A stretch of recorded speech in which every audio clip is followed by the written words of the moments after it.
নমস্কাৰ YouTube family, Radhe Radhe. আপোনালোকে কেনেকুৱা আছে? আশা কৰিছোঁ আপোনালোকে ভালে আছে। আৰু ফাৰ্ষ্ট আজি মই কেমেৰাৰ ওচৰত আহিছোঁ, এনেকৈ কথা পাতিছোঁ, ভয়ো লাগিছে, কি কওঁ কি নাই। আৰু মই পৰিচয় দিব বিচাৰিছোঁ। মোৰ নাম হয় মনিকা দেৱী আৰু মই এটা হাউচ ৱাইফ হয়।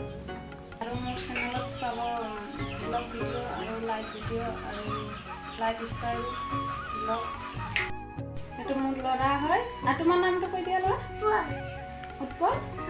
উৎপল কি লিখা? আশা কৰিছোঁ বহুত বেছি মৰম দিব আৰু কিবা ভুল বান্ধি হৈছে যদি ক্ষমা কৰি মোক মৰম চেনেৰে আদৰি ল'ব। চেনেলটো ছাবস্ক্ৰাইব কৰি দিব আৰু বহুত বেছি মৰম দিব বুলি কৈ আশা কৰিছোঁ। আজিলৈ ইমানতে ভিডিঅ' সামৰি মাৰিছোঁ আৰু লগ পাম বেলেগ এটা ভিডিঅ' লৈ। বাই।